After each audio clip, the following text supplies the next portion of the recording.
welcome everybody. Really this is an opportunity for you guys to find out a little bit more about the Academy, who we are, what we do. You can hear from Zoe as well, and Zoe, as well as working with the Academy, is also a wedding planner in her own right as well, and has run a very successful business here in Cambridge actually. So she's going to tell you what it's like to be a wedding planner, and then we're going to open the floor up to any questions that you've got. Because obviously that's what we're here for, to try and answer your questions, see if we can help you in any way. So let's get started. Okay, so the Academy. We've been going now for 12 years, and we started off in Australia. You can probably tell I have a bit of a twang. I spent 10 years in Melbourne, which was fantastic, but they have a very lazy way of speaking over there, and I found it very easy to pick up their Aussie lingo and twang, so there you go. About 4 years after that, we started the UK campus. That was followed shortly by our New Zealand campus.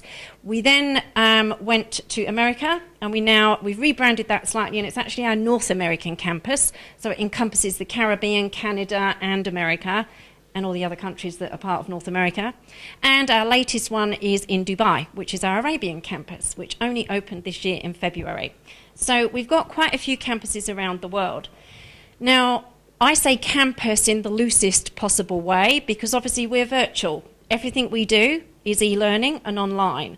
But the reason we have different campuses in different countries is because there are certain things that are different in different countries. So for example, our business units, we don't want to be telling people over in America how to run a business here in the UK because different rules apply. And in the same way, when we're talking about different suppliers, we need to refer you to suppliers here in the UK, not over in Dubai or somewhere else. So things need to be relevant. So about 30% of the course material changes dependent upon the campus you're in.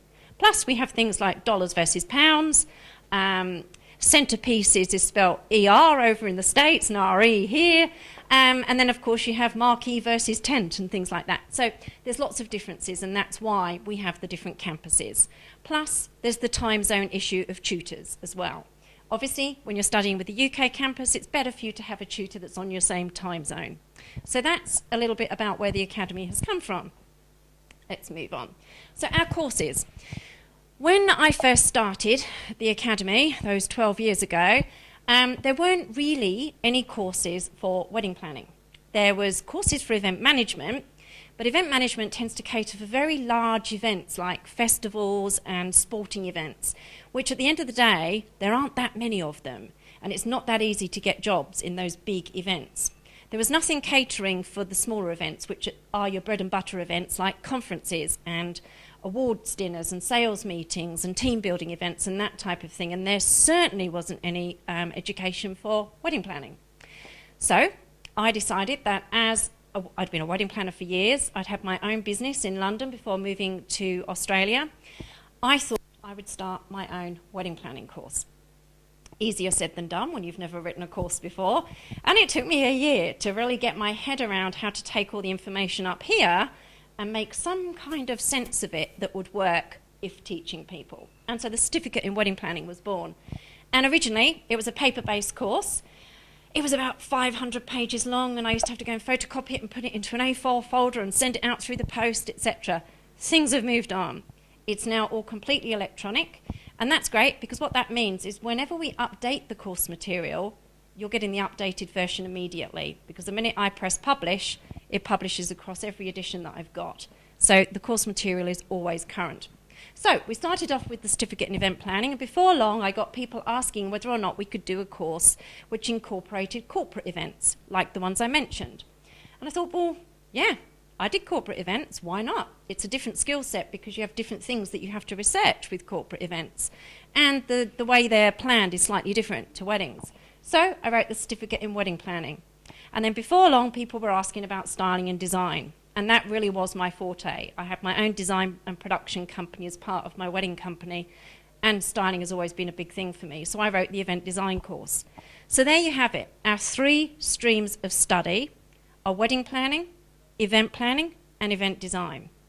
So from there, our certificate courses lend themselves very nicely to going into the diploma courses. And all the diploma courses is combinations of those 3 streams. So the diploma in wedding and event planning is the certificate in event planning and the certificate in wedding planning combined together with business units. And the diploma in wedding planning, styling and design is the wedding planning certificate and the event design certificate combined together with the business units. And the advanced diploma combines all three disciplines. So that's the perfect course to take if you want to do all of it. And that really is how they're broken down. So it's really quite simple. Or it is when I say it like that.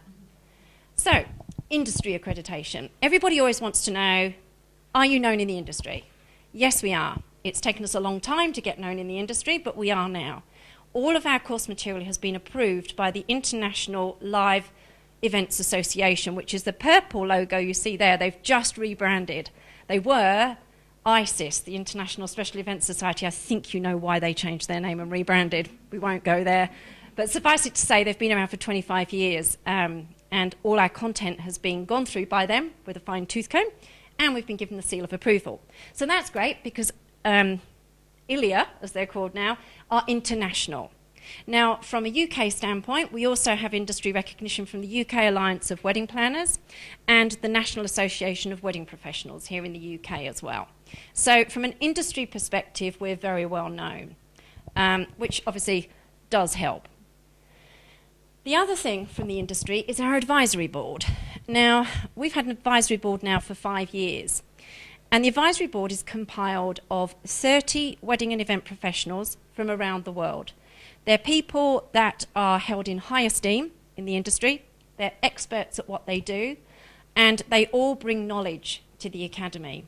They support us, they contribute to our course material, they keep me current, because I'm not working as a wedding planner or event designer anymore. So I rely on those experts in the industry to keep me current. As well as attending conferences and speaking at conferences, I really rely on them to make sure that I'm up to date with what I'm doing. They also offer our students a lot of opportunities as well. One in particular who was hoping to be here tonight but wasn't able to in the end because she's got a big wedding is Pamela Dunn. She's recently taken on 6 of our students as interns.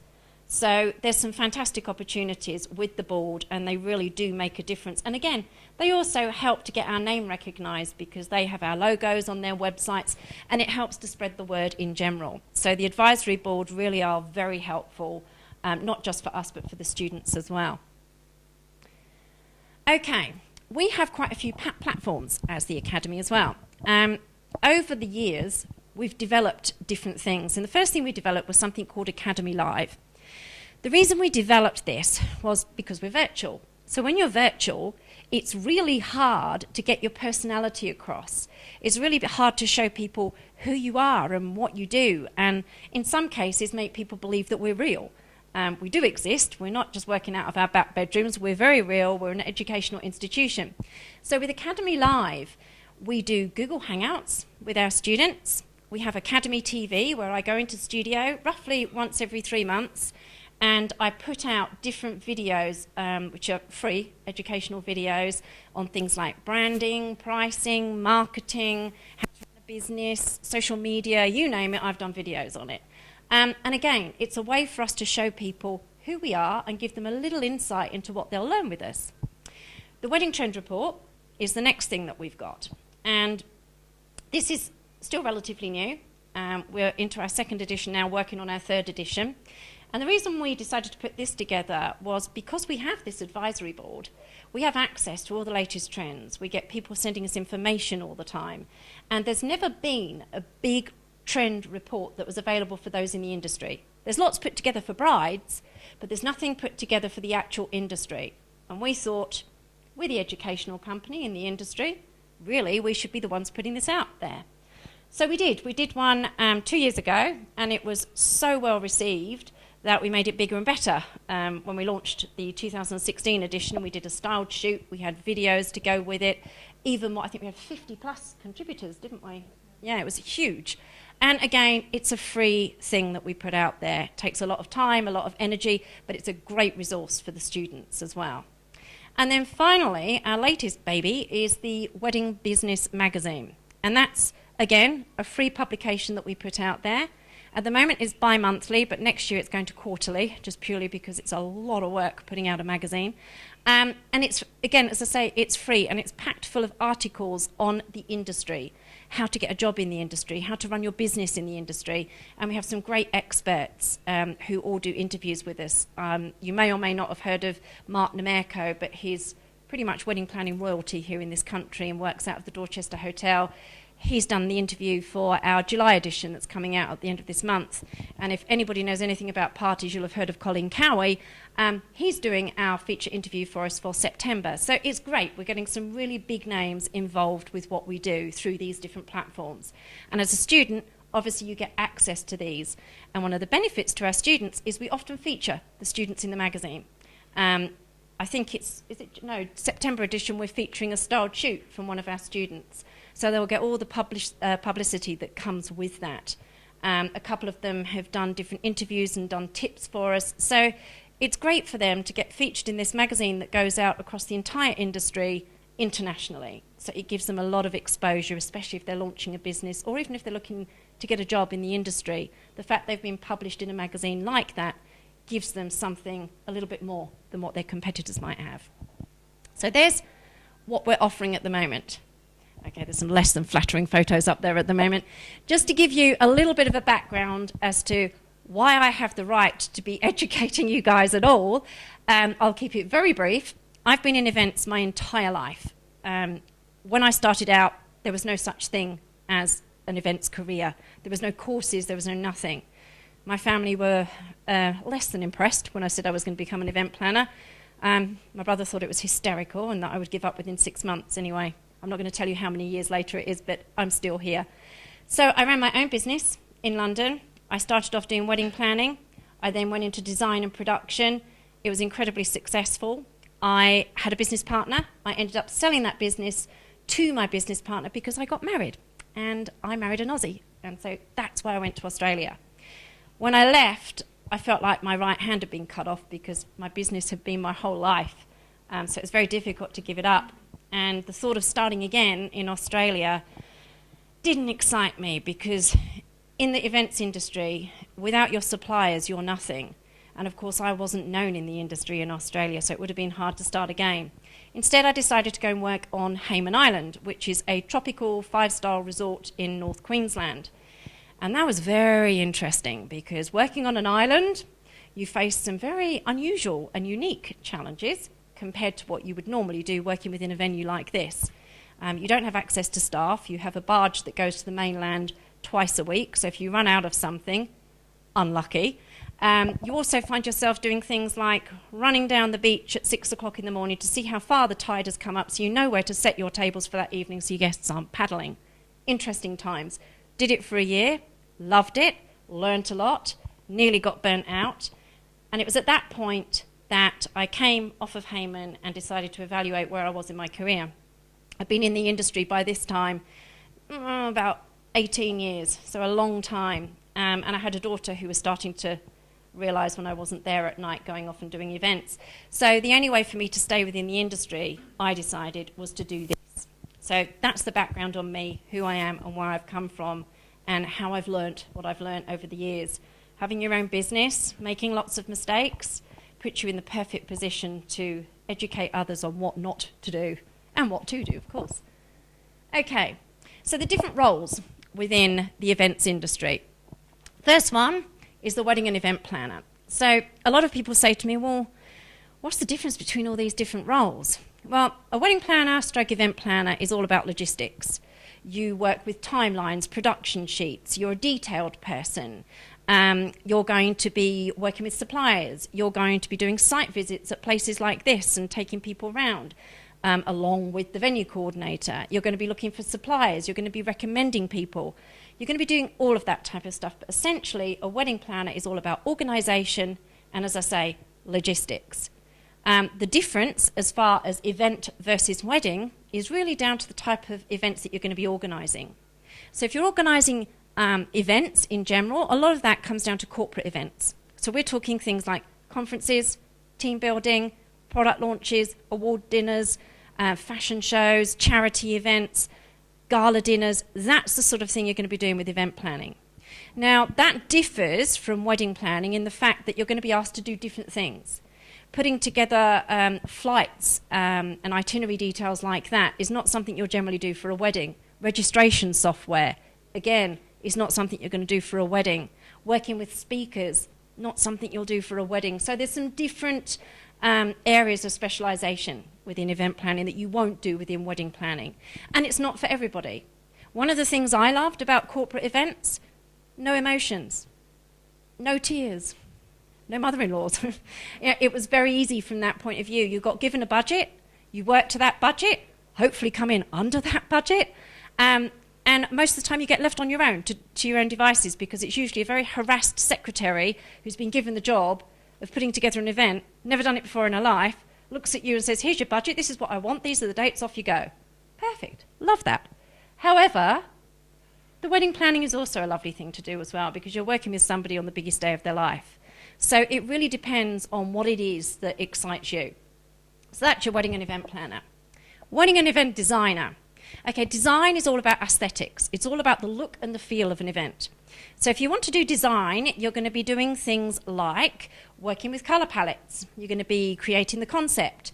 You're going to be doing inspiration and mood boards, working and choosing linens, working with florals, creating centerpieces, liaising with the audio and lighting guys.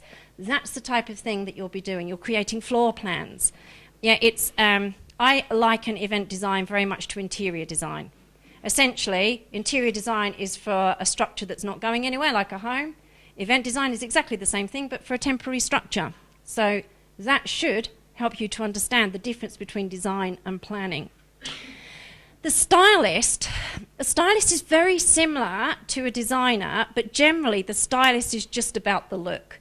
They don't get involved so much within sort of drawing up, not necessarily on CAD, because there's all sorts of different software that you can use now to design events, but a lot of the time they just deal with hire equipment. So they'll come in, they'll bring in their hire range, they'll set it up and they'll leave. They won't necessarily get involved in putting the full design together. So that's your stylist. They're a bit more fluffy. Venue coordinator. We were hoping that maybe the venue coordinator here could have spoken to you, but unfortunately they weren't available. But the venue coordinator essentially works for the venue and the venue only. So therefore, they are not going to get involved with all of the other suppliers. If it's a bride, they're not going to help you choose a dress. They're not going to help you find a stationer. That's not what they do. They only work with the suppliers that the bride and groom have chosen, or the client has chosen if it's a corporate event, and they're looking at everything from the venue's perspective. And of course, every event you do will be in the same venue. So venue coordinator is different from a planner. They don't get involved in as many details.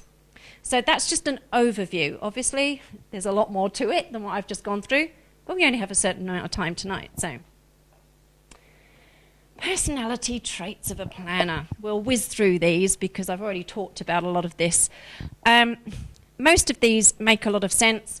You have to be able to think on your feet as a planner. You can't get stressed. You can't get emotional. You can go into the bathroom and scream out of the way of the client, but if the client is stressed, your job is to keep them calm and not stressed. You do have to be detail orientated. You have to be very honest, because believe you me, it will come back to bite you in the bum if you're not. I speak from experience. You have to be very patient. You also have to be confident. People need to better believe in you. If they're going to invest the biggest day of their life with you, they need to know that you're confident in what you're doing. And, you know, confidence comes with experience, but if you look confident and sound confident, people will believe you are confident. So these are just some of the traits. I say organised, flexible, and yet this one's worth mentioning. You need to be fit, because believe it or not, event planning is one of the most exhausting jobs I have ever done. You are on your feet quite often from about 6 in the morning, and you're the last to leave, usually, which could be anything from midnight to 2 a.m. Then you've got to get home, depending upon where the event is. You will be humping and dumping equipment. You'll be moving tables. You'll be dragging chairs. You'll be up ladders. You'll be swinging from chandeliers. No, not really. You won't swing from chandeliers. But it's a difficult job. You do need to be physically fit, and you need to wear flat shoes. Heels like this don't work. They look great at the beginning, give you half an hour and you'll want to be changing. But as I say, you do need to have a certain level of fitness, because it is a tiring job. You are on your feet an awful lot, aren't you, Zoe? Mm-hmm. Yes, you remember. Yes. Now, some of you in this room are going to want to start your own business, whether that's now or whether that's in 5-10 years' time. The pros and cons of starting your own business. Well, for a start, you're your own boss. You work your own hours. You decide how many events you want to do, how many brides you want to work with. So being able to dictate your own hours, I think, is a big plus point of running your own business. Unlimited earning potential. Again, you decide how much you want to earn. You decide your own hourly rate. You set your own pricing structure. So you're in control of pretty much everything that you're going to do, and you can choose the events that you want to work on. Now, obviously, there are some downsides. You have no idea how much you're going to earn. And trust me, that can be frightening. We've been in that scenario. We know what that's like. But my suggestion to anyone who's looking to start their own business is if you can do it alongside whilst you're working full-time, which is what most people do as you start to build your business up, that's the best way to do it because you're not panicking then. The worst thing you can do is take on jobs that don't suit you or aren't what you really want to do, or undercutting simply to get the job and then realising that actually with the amount of hours you're working on it, you're not earning any money. But as I say, I wouldn't have it any other way. I love running my own business, always have done. Yes, made mistakes, who hasn't? But at the end of the day, you do have control of your own life. It's a flexible way of working, especially if you have children. We tend to find wedding planning, event planning works in well around family life, just purely because usually when you're working, your husband's at home or partner is at home. So it does make it a little bit easier. So, jobs that are available, because not everybody is going to want to start their own business. Some people are going to want to go and get a job in the industry, and there's lots of different types of jobs available. So the obvious one is to go and get a job in a wedding or an event company. Wedding companies can be a lot harder to get jobs in because generally they're much smaller companies. So it would normally be as a work experience or an internship that you might then go from there to work full time. A good example of that actually is one of our advisory board members took on one of our students as an intern last year, and that intern is now working full time for her as a paid employee. So that's often the way in if you want to get a job in a wedding company. Event management companies tend to be a lot bigger. They have more teams. Sometimes they'll have a northern team and a southern team, so it's a lot easier to get a job there. Floral design or catering company, now that's a great way to get experience. Catering companies are always looking for event staff. So if you want to get yourself some experience and get that on your CV, going and trying to get a job at a catering company is a really good way to go. Plus, it shows you an awful lot of the event planning side of things as well. So it's a really good way to get not just experience, but it looks good on the CV as well. Same with floral design. They're involved in the process from quite early on. So again, it exposes you to other areas of event planning. Tourist board, they're always organising events. It's not one that people often think about, but if it's something you want to do for 6 months or so to get experience, the events department within a tourist board is a good way to start. Banqueting in a venue. It's where I started off. I was banqueting for 6 months, banqueting staff, and sort of rose my way up when I first started off. And again, you're usually banqueting, food and beverage, same thing, different people call it different things. You are basically waiting on tables and doing the food and beverage at an event. But it exposes you to everything. It shows you how to set up tables, all the different styles. It shows you how to deal with conferences. It exposes you to so much. And you'll also see the challenges that different venues face. So if you do decide you want to be an event planner, you're usually a little bit more thoughtful to the venue when you are planning an event. Non-profit companies, they're always advertising for event staff because that's how they make their money, by planning events. So again, it's another good way in.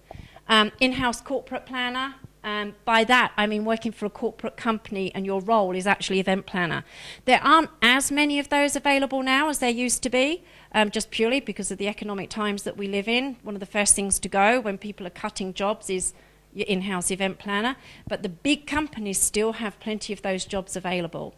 And sports event manager. Now those are few and far between, and that does go back to those big events that I was talking about at the beginning, but there are still opportunities there. Okay, I'm going to be quiet for a while now, and I'm going to hand over to Zoe because she's going to talk to you about what it's like to actually be a wedding planner, because that's what she still does. Your turn. Yeah, thank you. Yeah, I'm a bit old school with my notes, just in case I forget anything. But I'm Zoe. Some of you may have already spoken to me or we've emailed. I know some of you. But if you want to talk about the courses, it's probably me in the UK that you would come through to first. But I also have my own wedding planning business. So I am based in Cambridge. And this is just a little bit about a day in the life of. So Kylie asked me to speak about this because I think often people think that it's all, you know, drinking champagne and looking at wedding dresses. And that's very rare. That's not something that I do daily. So the first thing is that most of the time I'm in the office. In my office, working at my computer, on the phone, emails, researching, on the internet. You know, I'm not out and about most of the time. That's where it starts. So you know, is that going to suit you? Is that the kind of thing that you want to do for your life? I'm planning my own time, which is good. So that's a positive. I work when I want to work. Nobody is telling me when I need to work. And I make my meetings to suit me. So the next thing is client meetings. Most of those I would do in the evenings or weekends because that's when the client is available. So I plan weddings, and most of the time they're working full-time, the people that I work with, and that's when they want to meet with me. So for me, that's very flexible because I've got children and it means I can leave them at home, there's someone to look after them, and then I can pick and choose when I do my meetings to fit around that. So I don't meet with the clients an awful lot. I meet with them in the beginning, and then if I'm doing a long-term full plan with them, I probably meet them once a month. If I'm going to do an on the day, then I maybe only meet them once before the wedding, 6 weeks before or 2 weeks before. And then sometimes literally the Friday night before the wedding, I would go and just check everything at the venue. So the other thing I spend a lot of time on is supplier contacts. So once the wedding's booked and we've got some things in place, I might still continue researching for them to find the best prices, reading contracts to check everything's covered, triple checking absolutely everything. I will be liaising between the supplier, maybe the caterer, and my client to make sure that the two have got their questions answered in the neatest possible way, really. So then my client, the bride or groom, is not being disturbed by a million questions, some of which I can answer for them. And the point of contact, the supplier, feels like there's somebody they can check with about every little detail, and that's fine, and I want them to do that. So a lot of my time is spent doing that. Some of my supplier contacts will be networking, just checking in with them. What have they got that's new? What can we do and work on together? So then the really fun bit is the wedding week, the week of the wedding. So usually I've done 2 weddings in one day. Usually I wouldn't, but it was fine because one of them didn't require me to be there on the day. They didn't want me to, they didn't need it. They'd got a very slick venue coordinator, and it was for a National Trust property, and there were a lot of rules and regulations about what could and could not happen. So actually they didn't really need me. So other than that, normally it would be one wedding in a week. The wedding I do a lot of marquee weddings, so maybe starts on the Wednesday with everything going up at the venue. I would go and check everything's okay, everybody's arrived. Then usually go back on the Friday. By then the caterers have probably arrived and going through everything with the caterers, and then turn up on the Saturday, if the wedding is on the Saturday, sometimes not anymore. If the wedding is on the Saturday, turn up maybe 10 o'clock and stay usually until 6. So my pricing would be for that. And then after that, I charge them extra if they want me to go into the evening. Normally, there's no need. I would stay until all the suppliers have arrived. Check everybody's there, check everybody knows what they're doing, and then they take over. Because it's not your job to do all of their jobs as well. You book these suppliers, the caterer knows what they're doing, the band knows what they're doing. You don't need to go over. So once they've arrived, you've checked everything's in place, they've got everything they need, you can leave your number. I have been called when I've got home by somebody that needed something, that's fine. But generally it's 10 till 6-ish. It does depend on the time of the wedding, and you can be flexible around that. But, you know, it's a full day. You are on your feet all day. You are There is no time to sit down, and just when you think, well, I might just have a sit down, then there will be something else. But I think that's what keeps you going, the adrenaline. You'll have quite a long list, and just when you think, I'll sit down, it's like, well, I'll just check the toilets, everything's still working okay with there, and I'll just go and check in on the caterers, and I'll just ring and phone, and so it's a nice kind of busy, it's an exciting busy, it's the kind of busy you want to be. If you're sitting here now thinking about it, you will have thought about that day. So it feels good. Yeah, it's good. So the other thing you need to concentrate on if you are going to run your own business is your business. And that is a large chunk of my time, is concentrating on how I'm going to get the next jobs, how I'm getting my name out there, how I'm presenting myself, where am I going to find more work, what advertising am I going to do, updating my blog, my social media, that kind of thing. So it's not all about just doing the job. It is also about thinking about my future and my business. If you're working for somebody, you will be doing a similar thing for them. You'll still be doing the same thing, even if it's not your company. They'll still be saying, well, how are we advertising? Where are we going to get the next clients in? If you're running an event, you're thinking about the event the same time next year, moving forward. So the business should not be neglected, and that's how you will make sure that you make it work, if you don't just concentrate on the weddings. Does that make sense? Just click through. So this is probably the most interest to you here now, to hear about what it will be like if you join up with the Academy, what we can offer you, what things you will experience. Because it's online, it is very flexible. You can study whenever you want. You can get up in the middle of the night if you want and go through those units, or first thing in the morning. You can read 2 pages and leave it. You can read on the train, on your iPad, on your phone. It's accessible in lots of different ways, and students do like that flexibility to be able to dip in and out of it. So when you log in, the units are there. You don't have to do a complete unit. You don't have to read it to the end. It doesn't disappear. It stays where it is. When you've completed it, then there's a project, and again, you're doing all of that in your own time. So it's not something that you need to rush unless you want to. If you have a deadline that you've set for yourself, that's fine, but we don't have any in the campus. There are no deadlines, there's no exams, there's no dates you need to stick to. Nobody will chase you for your work. We do check in that you're okay, but nobody will be saying you haven't handed anything in. It's entirely up to you. You don't need any prior experience or qualifications. There's no requirement for that. We do like you to have a passion in the industry, be keen, read some blogs, have a knowledge of what you're getting yourself into, definitely. But you don't have to have done any form of an English language test if you don't have English as your first language. Often people ask, you don't have to have a certain number of GCSEs or A-levels or any prior level awards, or have been working as a wedding planner, or plan to be doing a wedding. We don't need you to have weddings to be working on. Sometimes people think, do I need to have a wedding that I need to be working on to complete the course? No, you don't. We set you tasks. They are realistic tasks, but they're not things that you practically have to go out and do. You can start at any time. We've said this already, but the course is there for you for 2 years. You could start tomorrow. Some people, think they have to start when the term starts, maybe in September. You don't. You can start the course at any time to suit you. Could be, enroll online, make your payment on a Saturday night, and then we'll get you set up ready for the Monday morning. It runs for 2 years from the day you start and make that first payment. With that, you're uploading your projects and your assignments at the same time. There's no deadlines for those. So you upload a unit project. Usually a unit project will be marked within a week. The assignments take a bit longer, sometimes 2 weeks. In the meantime, while you're waiting for those to be marked by the tutor, you can move on to the next unit. So you don't have to have one completed and marked to be able to access the next one. If you pay in full, you get access to the entire course in one go. So you can really work through quickly, or you can have a look at some of the business units if you want to in advance. If you pay in instalments, you'll get access to the course in chunks.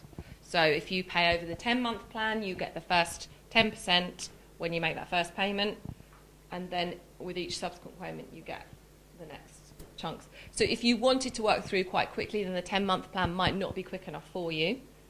But if you change your mind and you think, actually, I do want to work a bit faster, you can give us a call and pay it off, and we can give you access to the rest of the unit. So the payment plans are quite flexible. So the accreditation, we've said again, but it's by the NCFE. That is our external awarding body, recognised in the UK. The certificates are level 3 awards, the diplomas are level 4 awards. So you get a proper recognised qualification at the end of it with a recognised level. And you get the certificate when you've completed all of the assignments and the projects sent by the NCFE.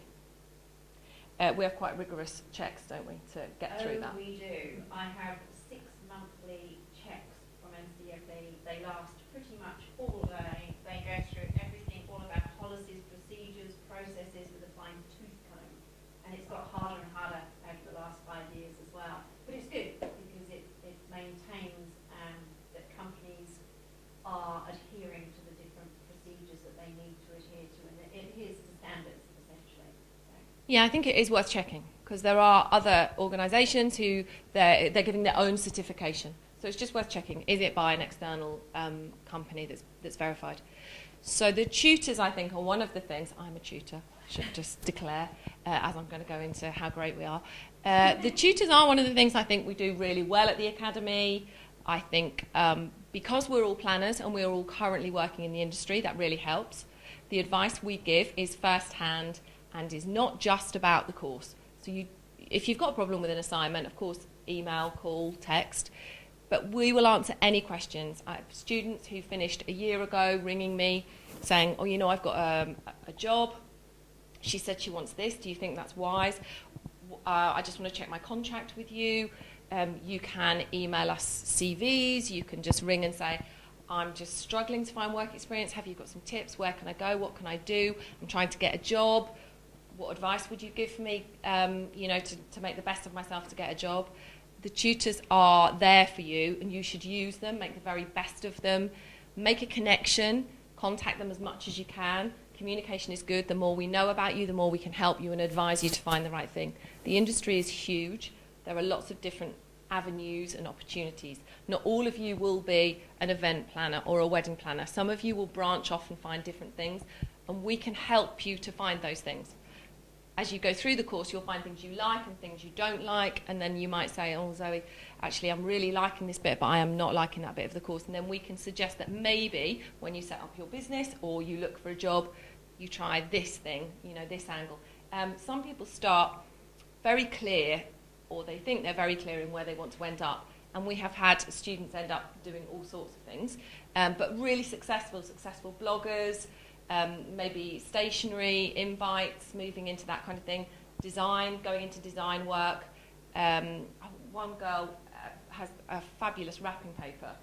She, a really good company and a good brand, but she enjoyed the course, and it made her realise where her creativity was, where her skills were, and so she went off with that. Oh, sorry, the microphone. Okay, so the course content is really detailed. If you go online, you can view a sample unit. Has anyone seen a sample unit? So you can see what you're getting on the screen. You can see what it will look like, and you can see the type of things that we talk about and the level that it's aimed at. So I think that's important. It's a sort of try before you buy. I think it's important that you have a look at the sample unit and just check. Another thing to do is to go on our YouTube page and have a look at the student interviews. They are all very different, and it's me interviewing most of them, but they tell you about the course, the bits they like, how they fit it in, how it's fitted around their life, what they're going on to do, if they found work experience. They're very honest about what they've struggled with, what they didn't like. They give tips and advice for new students. So I think that's a good thing. Kylie's mentioned that we do update it a lot. The courses get updates with trends, fashions, the Pantone colours. Yeah, things like that are moving really quickly. So because they're online, they're updated quite a lot. And there is quite a lot of detail. And sometimes if you pay in full and you get the whole course, you might be thinking, oh, this is too much. But just take it slowly. Just take it, especially if you're doing the advanced diploma. There is a lot of content. It is really detailed for a reason. You want that information, but don't, look at it too much and panic. Just take each unit as it comes, and we're there to help you. Everybody will approach it slightly differently. Some people love the detail, and you know the amount of content that there is and the amount of reading, and other people don't. It's fine. Use it how it works for you. So students all have a private Facebook page. So once you become a student, you can join the Facebook page where they chat, network, share ideas, tips. You know, it's a really active page. It's actually really exciting because you get access to students, all of our students from all of our campuses. So that's all around the world.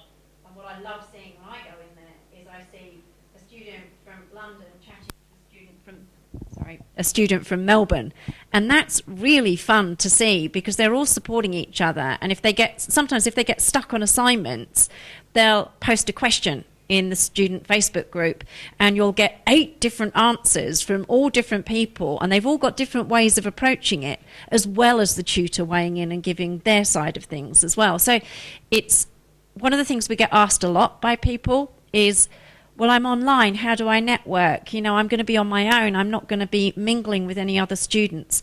Actually, you get to mingle with more students than you would do face-to-face because you have this whole group of students. And I think at the moment there's about 800 on our student Facebook group.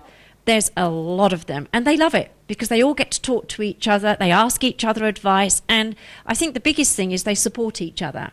So I think it was yesterday or the day before, one of our UK students has just had her new website go live, and she shared it on the Facebook group.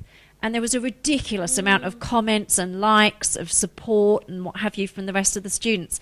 And that just gives me a warm, fuzzy feeling because it's really nice to see everybody mingling and talking and networking, but we do it in our own way, in a very modern way on Facebook. But as I say, this is a private group. So nobody can actually access it unless they're a student. So that helps to maintain your privacy. You're only mingling with other students in the group and only share what you want to share. I think it's a big selling point, but it also helps with that question of, do I get to talk to other students? Yes, you do, but obviously you have to make the effort as well. So, sorry to interrupt. No, you're fine. That's also where the work experience opportunities and things like that get advertised on the student Facebook page. Careers and job support. The tutors are, you know, based locally to you, so you'll only have tutors in the UK, even though we have a worldwide campus. And they do know places to look, and Kylie's mentioned before, so I won't go into it too much, but sometimes it's easier to get a job than it is to get a work placement. Work placements can be tricky. Sometimes it's easier to get an evening catering job, waitressing, or working for a marquee company in the summer than it is to get a work placement, to get work experience. So if you can just get yourself out there in any way, it doesn't have to be with a wedding planner or with an event company. It can be just working in a florist's on a Saturday morning. Anything you can will start you off.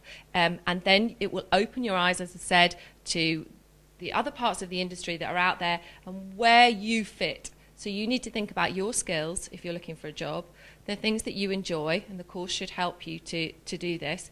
But maybe increase your confidence and knowledge through the course and start to think about ways which you can present yourself better for jobs. So your tutor will suggest things like, could you start a blog? Can you get out there on social media?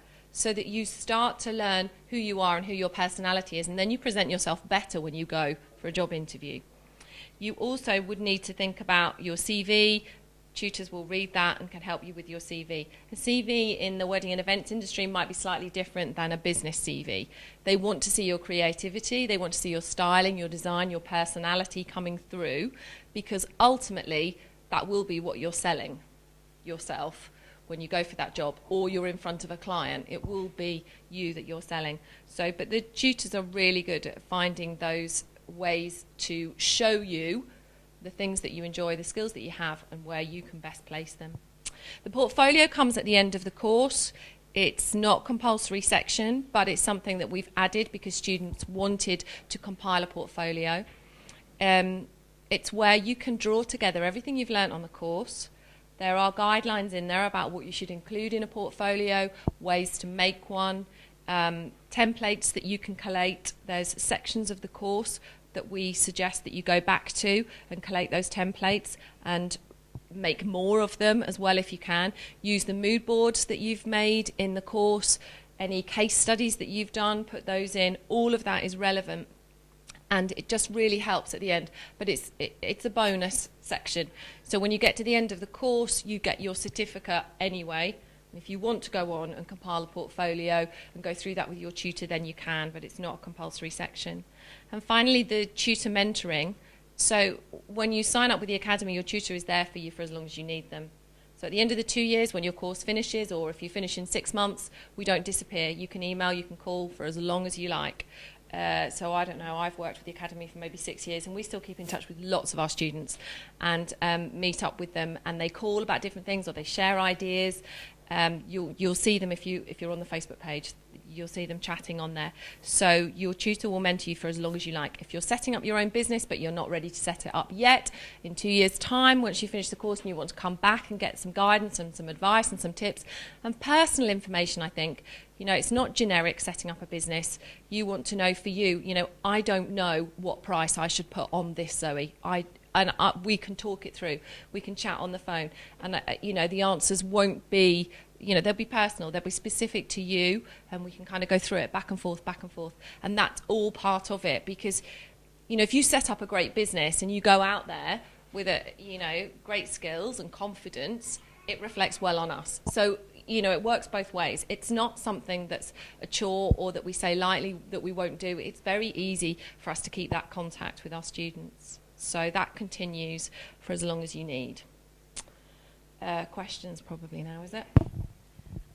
I will just add one thing. Because we've been going quite a while now, one of the things we've seen happen is our students who go on to launch businesses, some of them launched their business 6 years ago, and they then come back to us and give our new students work experience opportunities, and in some cases actually take them on as staff. It's gone around circle. So it really is a bit, isn't it, like having a big extended family. Our students that, as I say, have gone on to even work at different places, then recommend that particular venue to come to us to look for more students. So it's grown organically as well through our student base, through where they get jobs, through businesses that they've launched as well. But we want to open up the floor now because we've done enough talking, and generally speaking, people have got lots of different questions about the courses, what they should do, what different things are available to them, etc. So feel free to fire away. We will answer whatever questions you have. Oh, you're not all going to go quiet on me now, are you? I'm sure some of you must have some questions. Okay, that's a good question.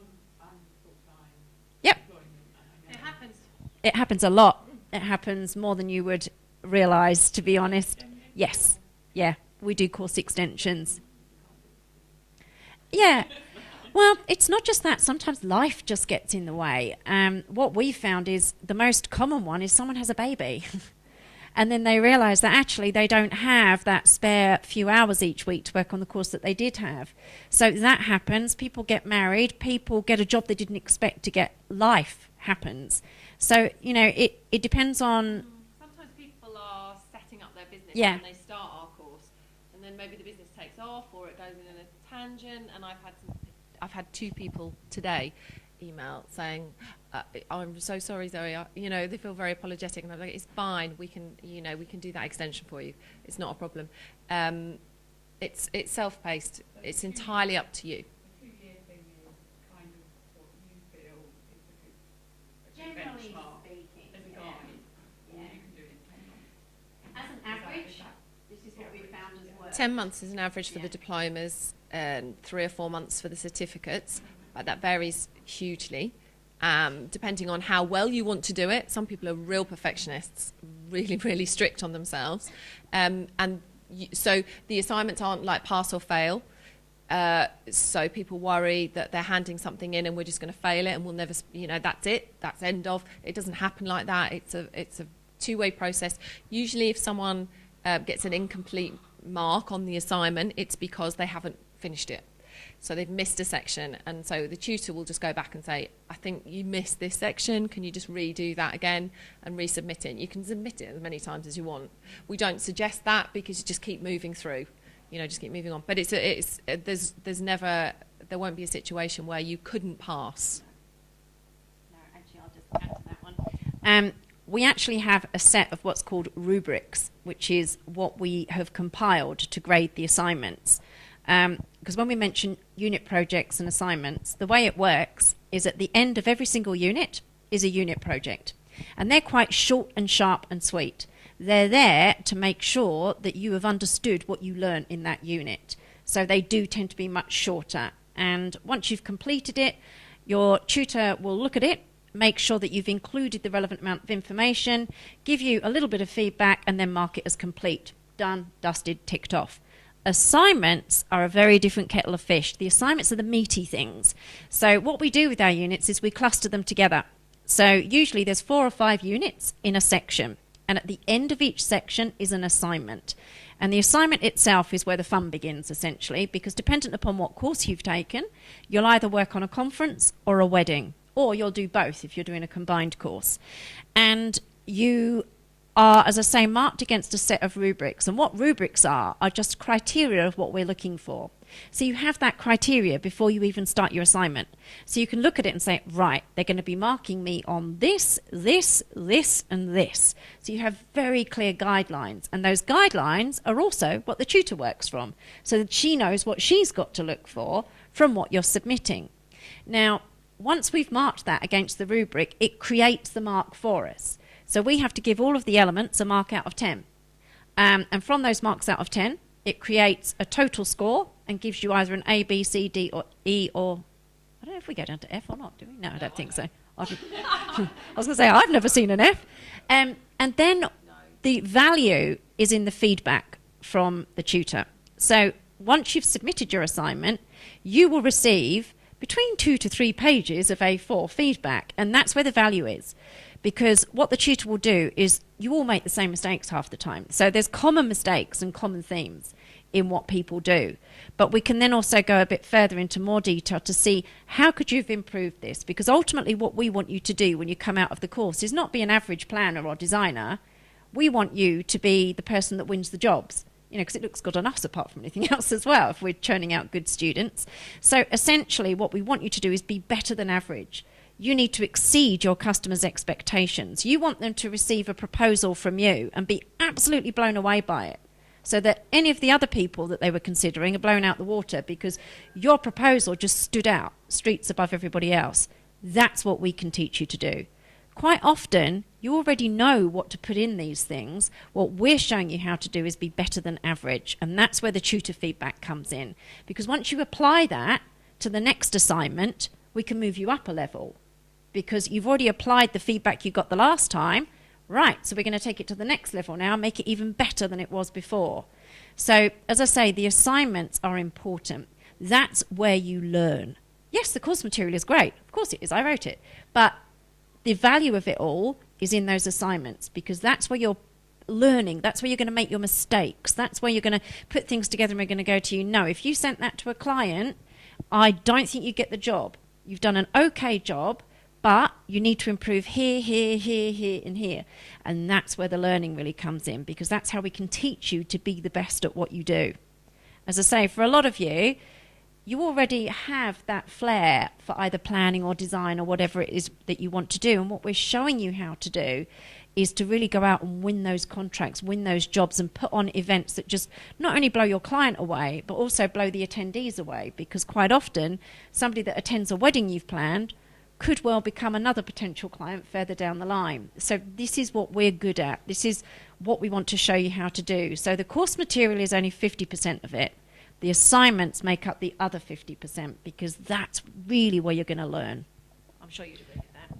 Yeah, well, just 2 more things. So you can tailor the assignments. I'm not sure that Kylie knows how much we tailor the assignments, but you can tailor the assignments slightly. So if it's, so the brief is a wedding in Manchester and you live in Devon and you want to do your research around that, of course you can. If it's around traditions and etiquette and you know that you are definitely going to set up your business and work on Asian weddings, then write your booklet about traditions and etiquette to do with Asian weddings. So your assignments can be tailored. Just let your tutor know, just put a note about how you, and that's absolutely fine. We want you to leave being ready to do the job that you want to do. There is no point in you repeating something or doing a task that you think is not going to be relevant to you in the end. If you think it's not going to be relevant, make it relevant. Turn it to be, you know, just let us know. We can help you to do that too. So sometimes people decide halfway through that maybe they're not ready to set up their business, and they get to those business units and they want to continue doing the course, but they're not ready to set up their business. Then I say, then do it about yourself, not about your business. So do a business plan for yourself for the next year. You know, instead of writing, do it for yourself. What am I going to do? How am I going to achieve this in the next year? How are my financials going to work? What am I going to do for myself? Put yourself as the business. There's other ways around doing that. You can do it as a hypothetical business, or a business that you might set up in the future, or on somebody else's business. But you can tailor it around. The second thing is that it's not just what you write. From maybe halfway, or we give you the first half. Maybe halfway in, we will really start to nitpick about your styling and the way it looks and the way you've written it and your spelling and your everything. Presentation. Yeah, and you'll learn a lot, because in everything that you write, everything that you do, you will people will be making judgments in your job. So we start to do that with the assignment. So it's not just about what you've written; it's about the look of it and the branding. And by the end of it, we want to see somebody that really got an identity and knows where they're going and what they're doing in just the very look of the page. Some people start with that from day one, very clear. It arrives, that first assignment, it's like, whoa. And other people, it just takes ages, and that's fine. You want to develop, you want to let it take ages and see where you go. And I'll see 5 or 6 different versions of, blue and white stripy, and at the end we've got a vintage, or we've gone through 50s, and that's fine. That's what the course is there for. So as you hand in the assignments, explore your own styling and personality too, so that you know where that is and you're ready to brand your business. And that will help you with your marketing too.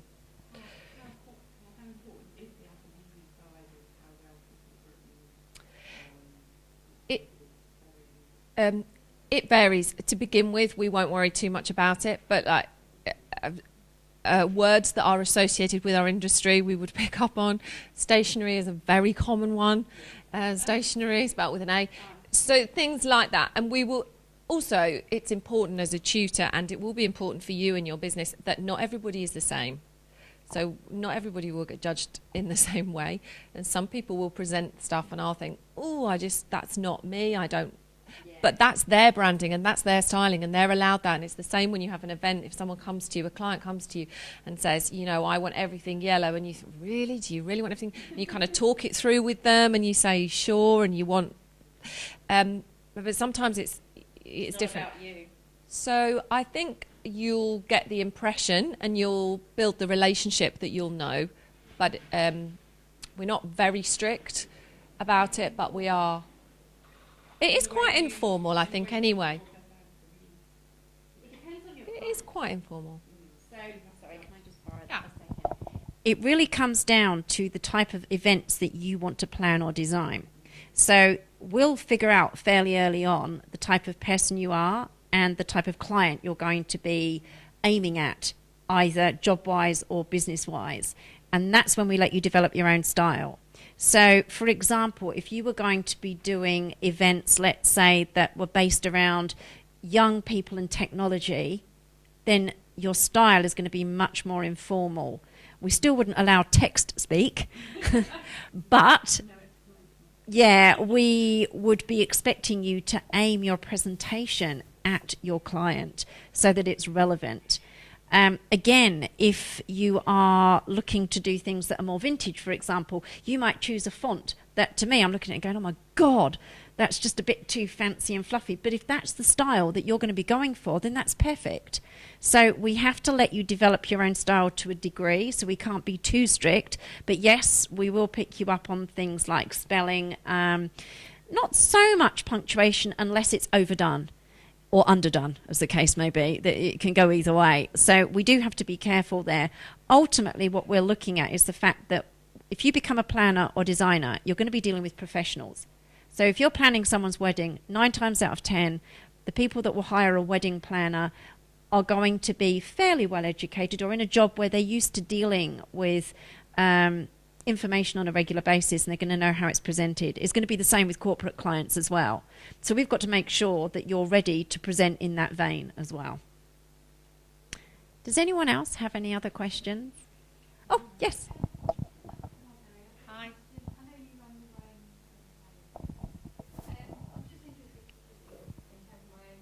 Mm-hmm. So I do slightly less now because I do more work for the academy. But for me, it was probably about 8. It doesn't sound like 8, something like that. It doesn't sound like a huge number, but it varies. And then dot in on the days. On the days are growing. So on the day is where I probably only get involved with them 6 weeks before. I maybe even get an email 6 weeks before. And then meet them a couple of weeks later and then turn up on the day to just make sure everything runs smoothly on the day for them. So I, on top of the 8, yes. So 8 would have been about an average what I would take for full planning, and then dotting in those, are you free September the whatever. So about now, people might say, are you free in September? Can you just turn up on the day? We're getting married here. I've got these guests coming. I'll email you everything. And I'll be like, yeah, I can do it. And that's the price for that, for on the day. And as I said, usually meet them before, run through everything. They'd show me all the bits and bobs that need hanging and the name things and where everything's got to go and floor plans. And then I just turn up on the day. But How many of those would it you have? does vary a lot. So probably a similar number, maybe 8 of those. But it does. And that's because they've got to a point where their wedding's coming up The- quite quickly. And Yeah, they plan it all themselves. I do a lot of marquee weddings, so they plan it all themselves, and then they think, who's going to be there to check? And I don't want my bridesmaid, and my mum's done enough, and I want to be getting my hair and nails done, and so please can you come and just do all of that? And of course that's great, and that's what I do, and that's really good. It gets difficult with weddings, not difficult, but it's awkward to work out exactly how many you do in a way, because some of them are 18 months in the making and some of them are 6 months and some of them are 3 weeks. So it really does vary. That was the craziest. 3 weeks was the craziest and the most expensive wedding I've ever done in 3 weeks. That was the craziest. But so it really does vary. Some families, you work with them for so long, you are part of the family, and they use you, which is lovely. They use you as the way that they all get together to talk about the wedding. So you know, 18 months is probably a standard amount of time, and you meet them once a month. So you've met them all those times, and it is a time when everybody comes together. So it's surprising how even the bride and groom don't talk about their wedding much until they have the meetings with you. And they sit there and go, you thought, I thought, but, you know, and you think, have you not talked in between? But they don't, because life goes on for everybody, doesn't it? And then you have those meetings. So it depends how you brand yourself and what you're going to do. I think maybe if I was looking at it again now, and maybe I will, there is quite a lot of opportunities for on the day. Venue design and styling is really growing too. It's not something I offer. I'm very much a planner.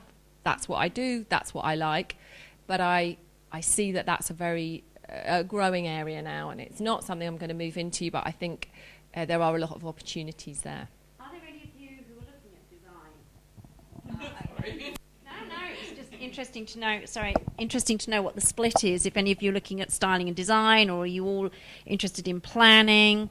I'm sort of just interested to know who we've got in the room and what sort of things you're looking at doing. So are you all planners then, apart from the one design? You're sort of in between, yeah. Are there a few of you who aren't quite sure yet? You don't have to be, you can do both. I did both, and the reason I did both was because when I started, and it's still a bit like this now, when the planning side is working well, then sometimes the design and styling side isn't. So they really complement each other quite well, and quite often clients will want somebody to do both. So if you've got both those skills, it gets you the job over other people. So it can be a good thing to do, but you've got to be that way inclined. So for me, I'm creative. I was awful at maths at school. I just don't have that sort of brain. I can creatively solve any problem you want me to, but You know, so for me, it was an ideal scenario to be able to do the creative side as well. But is anyone struggling with the decision? Anyone got any questions with the differences or? Well, I guess if you've got anything just to help me make a decision as to which one to go with. Of course. Because I guess I'm a little bit sat in the moment. I think there's a few of you like that in the room. They're just a bit shy at the moment. So which courses are you considering, or what streams of study are you considering? So I looked at the diploma for wedding and event planning. Yep. That was the original course. I Okay. saw the website that was really good. And then I just looked at some of the other ones, and they kind of caught my eye as well. And I was like, oh, maybe that was. All right. So let me ask you a couple of questions, I guess, first of all then. What is it that you really enjoy doing? Is it the planning? Are you detail orientated? You like the organisation side of it. So if I talk to you about things like colour charts and creating mood boards and doing that type of thing, is that something that interests you? Do you like the aesthetic side of it? Yeah, I do. I guess thinking about my previous career, it's not something I have a lot of experience in. Oh, most people haven't. Yeah. Kind of whether I got the skills to be able to develop that kind of experience to the level that I really like. All right. So my next question to you would be about the types of events that you want to plan. And this is where usually people get really confused, because when we say to them event planning, they automatically think, oh, well, that's okay. I want to do event planning, you know, social events like birthdays and christenings and engagements and that type of thing. That's not what our event planning units are about. So if you're considering doing the Diploma of Wedding and Event Planning, what you will get is it starts off with the event planning units. And those units are about you organising a conference and the subsidiary events that go along with that. So we talk very much about the planning process. We talk you through all the different ways a venue works, how to source corporate venues. We look at team building, how you source speakers. We go through all that side of things. Registration software, we talk to you about how to understand how to set up the audio in a room, what the obstructions are when you're trying to look at a stage and that type of thing. So we go into a lot of detail about the corporate side of it. So if you think that's something that will interest you, then the event planning units will be good for you. The wedding planning units give you the skills to pretty much plan any type of social event. And by social event, I do mean birthday parties, christenings, engagements, that type of thing. Because the skills that you use to plan a wedding are exactly the same as the skills you'd learn to do other social events. And the planning side of things is that. It's all about the planning. So sourcing the wedding suppliers, doing client consultations, meeting with the clients and talking to them about exactly what they want to do within their wedding. So teaching you how to get those answers out of your clients. Because believe you me, that is the hardest part. Quite often they think they've got an idea about what they want, but they actually don't. So you've got to be able to prize that information out of them. We talked to you, as Zoe said, about traditions and etiquette. Although not as much, because weddings don't have as much tradition and etiquette anymore as they used to. We talked to you about the catering, so putting together a menu, how to understand how to put together a wedding menu, the different options there are available, beverages. We talked to you about hire items such as chair hire, linen hire, that type of thing.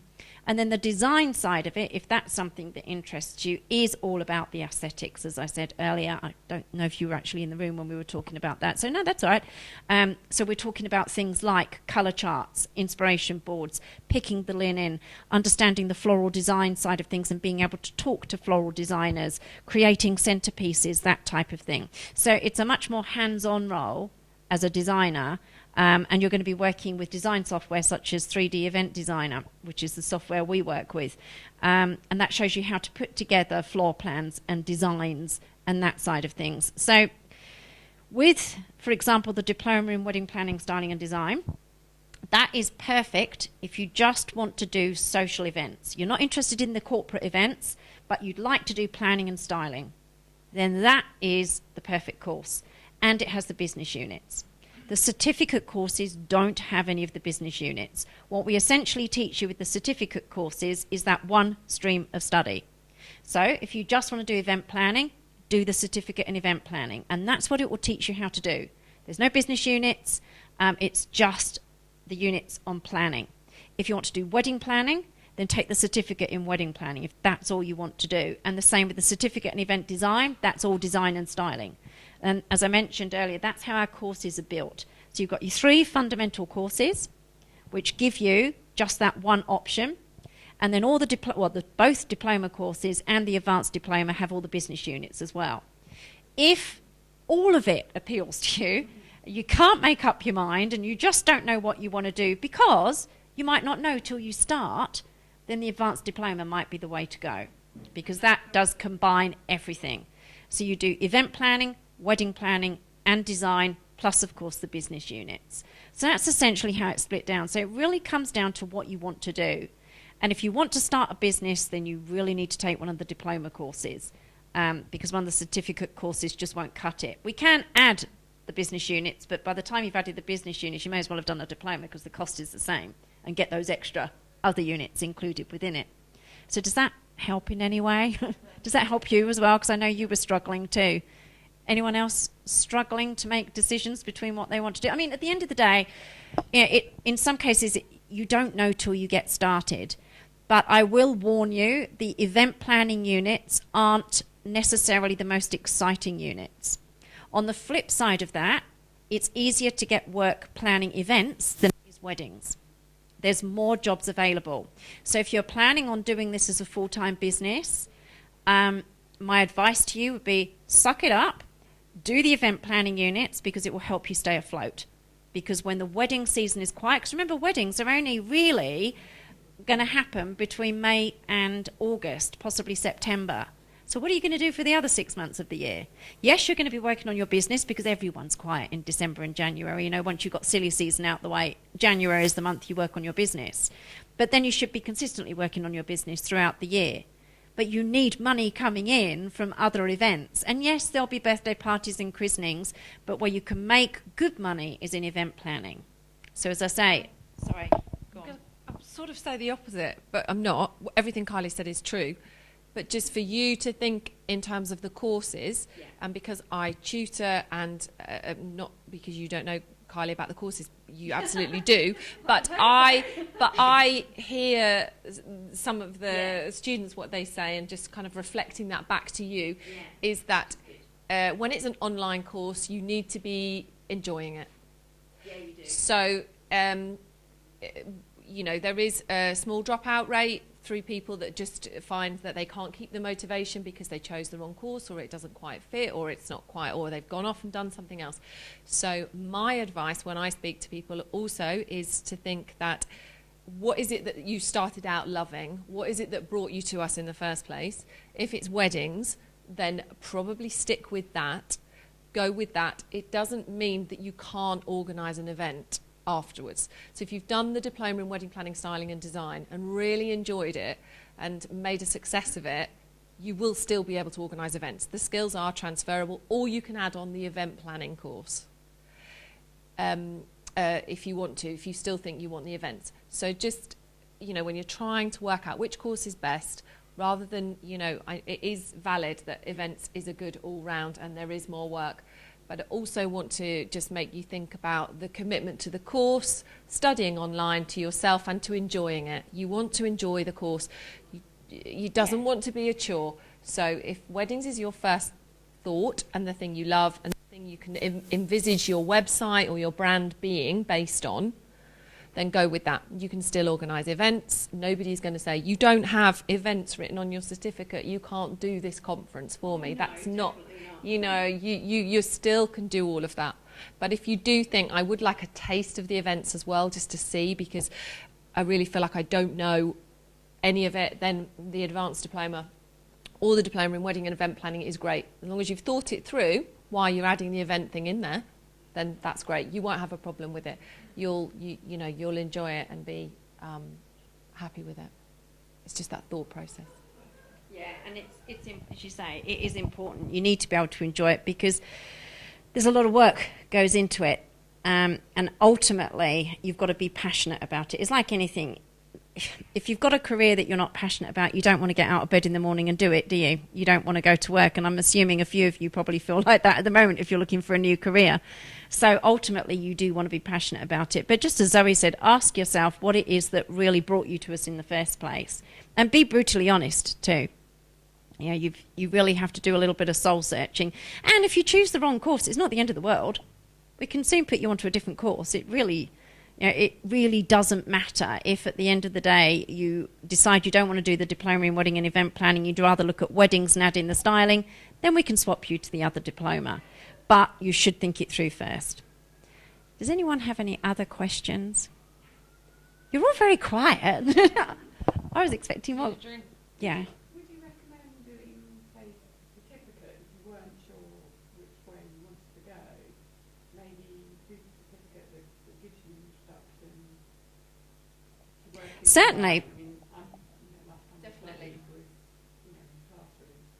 Yes, I know the feeling. That whole transition from working online. Yeah, and it can be a little bit daunting. Yeah, the thought of doing that. Upgrade if you want to. Definitely, because what we can do is any assignments that you've completed, let's say, for example, you did the certificate in wedding planning, we can just transfer those assignments straight across onto the other course, and that will automatically complete those units. You can just move straight onto the next ones. It's we're quite lucky in that way because our courses are set up to be really flexible, because that's how they all came about in the first place, was people saying, can I do this? Can I do that? And that was how I ended up coming up with the format that we've got. So certainly if online learning is a little bit daunting because it's not something you've done before, and in the same vein, not just the online side of it, but just the thought of working on your own, it's a good taster because they're much shorter, the certificate courses. You still get everything you need to be a wedding planner. The only thing you don't get is the business units, but you can add those on. So, you know, it's Or you probably a can good ask idea. for lots of advice from your tutor too, if you need to, if you're thinking about it and considering it. Get bits of information from them about running the business. You know, they'll help you with that too. So, yeah, it's a good start, certificate in wedding planning. But if you are really thinking about starting a business, the diplomas, if you've got that in your head now, the diplomas with the business units are great. But I understand online learning is one of those things that it's, unless you've actually seen it, you don't understand it. So just to sort of give you a bit more idea on how it works, there's lots of videos that we have within the course because everybody learns differently. So what we've tried to do is include lots of audio. The reason I've included lots of audio is because a lot of people study on the go. So if you drive to work, or if you sit on a train on the way to work, you can be listening to the audio that we have within the course. And we find people like to be able to do that. I know certain people that have listened to all the audio in the car and do it that way. They sync it onto their phone and they listen in the car and they're, you know, studying whilst they're driving. It's a really portable way of being able to do it. So we've got the videos as well because some people like to be able to watch things. They're more visual. And then, of course, we've got lots of text as well. So there's a lot of PDF handouts, and if any of you have seen the course examples, you will see that there's also text within the units as well. But we try not to put too much text in the actual units because we want you to be able to download the PDFs and read them at your leisure. But it's a very good combination of the three. We also now have student webinars, and you don't have to join in. They're done online, obviously, because they're webinars. But they're done once a month, and they're usually led by one of the tutors. In fact, you've done the ones here, haven't you? And it's just a chance for you to ask questions. There's always a theme to the webinar. I can't remember what the last one was, but it was... Can you? I think it might have been about tackling the first assignment. Yeah. Because that can be a bit daunting. That's usually the one most people get stuck on. And we're always adding new videos. So, for example, we've just yesterday, I added some new videos into the course material about how to tackle that first assignment. And I break it all down for you and show you how I go about tackling the assignment. And we find that that really helps people. So that's the way the courses are set up. As Zoe said earlier, you can go in at any time, but we also have different resource sections where we show you different videos, not just from our point of view, but we also include videos from a conference called the Event Solutions Idea Factory, and it's held in Las Vegas every year. I've spoken at it several times and attended several times as well. And you can actually buy the videos of all the speakers, and we have a license to share them with all of our students. Now, the bonus here is that you're getting to hear from event professionals from around the world. People pay around about $600 to attend this conference and have access to these speakers and all their presentations. And you get access to these presentations as part of your student package. We put them within the course material at relevant points. Not because you have to watch them, but because they work in with that particular topic that I'm talking about. So you're hearing from people like, if you know any of these names and you've been doing any research in the industry, people like Preston Bailey, David Tutor, Colin Cowie, Sasha Souza, all these people give presentations at this conference, and you get to watch these as part of your course materials. So you're not just hearing from one person. And we found people love these. They find them really invaluable. And even though some of them now are 5 or 6 years old, if someone's talking to you about the psychology of colour and how to use it with event clients, that doesn't age. That information doesn't change. The ones that do change, obviously, are the social media ones, because things move so quickly with social media. They're always changing. But the fundamentals of how to plan, style, or design an event never change. Those basics are the same. All that changes is the things that go into an event. So, for example, Twitter walls weren't around when I was doing conferences 10 years ago, but they're now quite a standard part of a conference. Live streaming that we're doing today wasn't available 5 years ago, but it is now. So things like that you put into an event, the different things that are available to your clients change, but how you go about it, the processes you go through, don't change. They're always the same. Really, nobody got any more questions? Oh. 3D event designer. It's online, so you can use it anywhere. I had this problem because I'm a Mac user, and I struggled. Years ago there was just nothing available for Mac. Everything was PC based, and you had to download the software. So we won't work with any companies now, even where you've got to download the software, because the whole point of being a planner or a designer is you need to have your software available on the go. You need to be able to access it from your iPad, your phone, your tablet, whatever it might be that you're using. If you're out and about with a client, then you need to be able to access it anywhere. 3D Event Designer is the one we recommend from a design perspective, and Aisle Planner is the one that we recommend from the planning perspective. They're both brilliant pieces of software. They both partner with us, and they both give our students 3 month licenses to use within the course material. So again, that's a unique thing to us, but yeah, we don't recommend downloading software. Off the top of my head, I have no idea. I should know. But there are special student rates that they have for our students, obviously. But no, unfortunately, I can't remember anymore. It was a while ago that we arranged it. Is that what it is?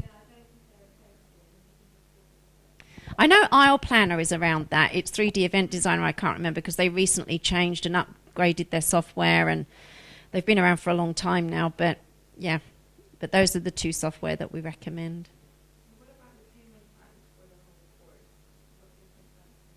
Okay, so payment plan wise, paying in full is obviously the most cost effective because we can discount, but we also offer payment plans of 4 months, 10 months and 12 months. And we can do weekly payments as well, although we don't recommend it just purely because of the admin side of it. It's more expensive. But the 4 month payment plans are literally 4 consecutive monthly payments, or there's 10 consecutive monthly payments as well. And as Zoe mentioned, the course material gets drip fed. We have to do that because obviously there are times when students default on their payments. We don't get paid, but they've had access to the course material, so we just have to be careful from that point. But we try and be as flexible as possible. So if there's something that works for you because of the way you get paid, then just ask Zoe. She'll usually be able to do something. Lots of different payment options now on the new site that you can have a look at. So if you fill in the enrolment form and choose the course, you can fiddle around with it yourself. You can choose weekly, see what the options are. You can choose the 4 month, the different payment plans. So it will take the first payment the day you enroll if you input your card details then. So if you filled it in today, tonight, it would take that first payment if you chose the 10-month plan.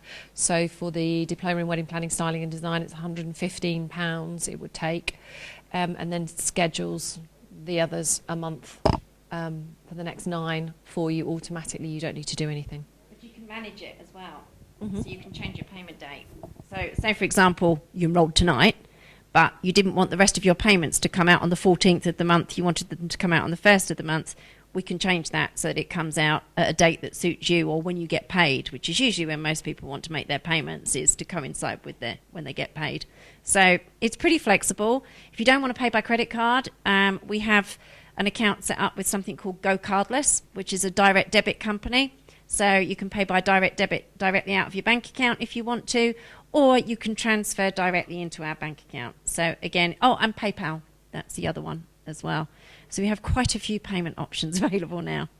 There we go. Pass that back to you.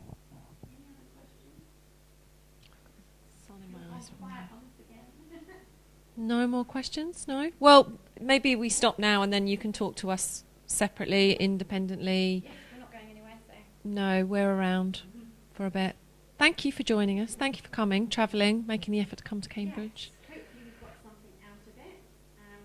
I think probably I would just finish off by saying that if you want to find out more about us, Academy Live is the platform where we've got the Google Hangouts, the Academy TV, our Business of Weddings podcast show that's also on iTunes. So there's lots of ways to find out more about what we offer.